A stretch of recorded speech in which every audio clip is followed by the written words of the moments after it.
cut all of that out. Hello and welcome back to LBG Reviews. Please be sure to like and subscribe. Now, originally we were going to talk about Tiny Bookshop today, but admittedly I realized I haven't played enough of the game to really talk about it thoroughly enough for a full-length video. I've mostly played enough of it to probably make a short about it, admittedly. So instead I'll talk about a game that both I have a little bit more experience in, and also I can talk a little bit more about myself within this video. Instead of Tiny Bookshop this week, we'll be talking about Tales from the Shire. See, Tales from the Shire is a game that I've been looking forward to for a little over a year now, and also I have seen a lot of the negative and mixed reviews that it's received online over the past month. And while yes, I can see where a lot of those negative and mixed reviews are coming from, Tales from the Shire also holds a special place in my heart purely because of a story from my childhood. It's a story that I shared when I made a short about Tales from the Shire a few weeks ago. As I mentioned in that short, my father traveled for work when I was younger, and most of the time he only got to stay home for a weekend at a time. And because of that, my father, he had to get up early for work each day. And so when he was home on the weekends, he would sleep in a lot sometimes. But because of that, because like school and things, me and my brother, we were used to getting up early already. And so like by 7 o'clock, 8 o'clock, we'd already usually eaten breakfast, but my dad might get up 8:30, 9 o'clock.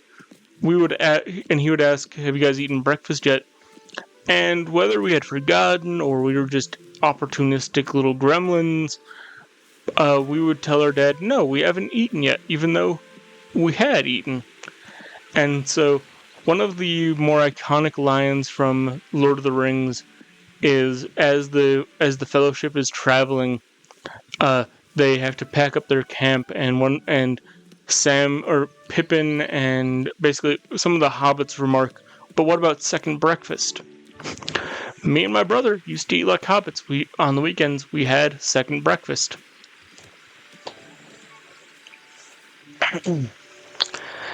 And so, while yes, Tales from the Shire is lacking in a lot of regards, it's fairly laid back and lazy, and not lazy in like gameplay wise, in my opinion.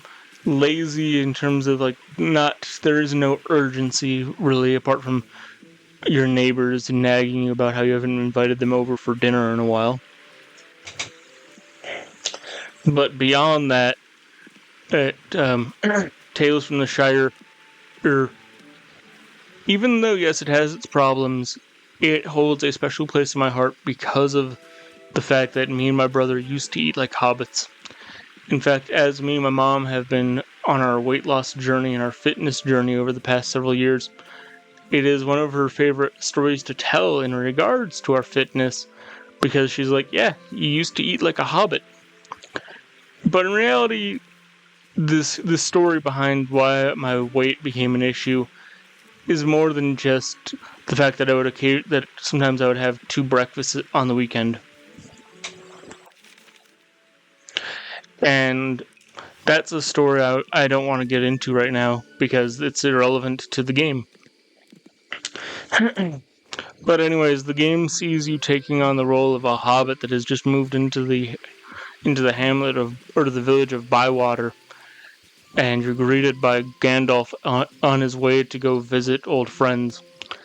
And basically you're moving into this dilapidated hobbit hole, and you've got to befriend the local villagers, fix up your hobbit hole, make it nice and livable, become good friends with the locals, all the classic cozy game stuff.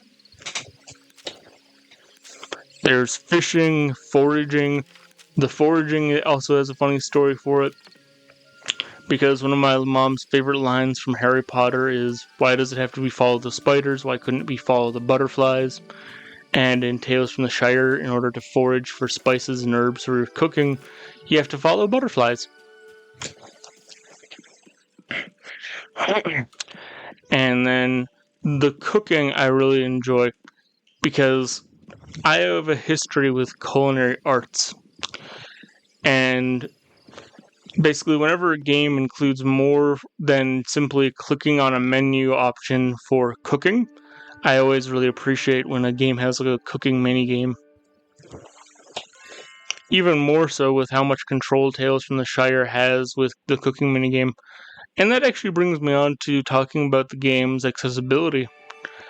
As I'd mentioned in my short about Tales from the Shire a few weeks ago, the game really doesn't have many accessibility settings, and to be fair, it doesn't really need many.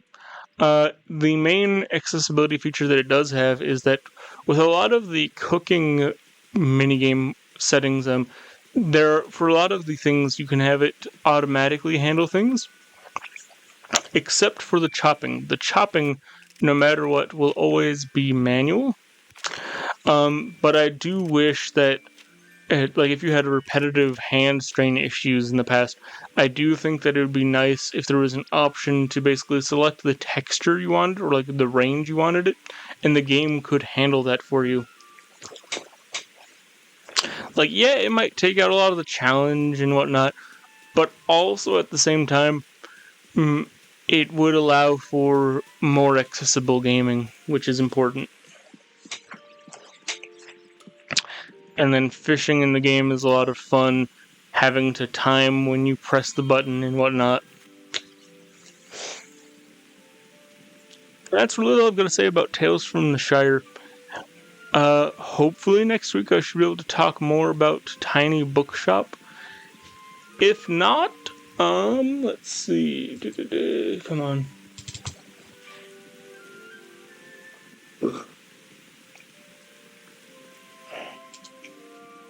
If not, I've recently been playing a game called Squeak Cross, which is basically a pick cross game with basically it's akin to Animal Crossing, but rather than having to earn money to pay off debt, in order to decorate your house, you have to play puzzles and solve puzzle games in order to earn furniture to decorate your house with.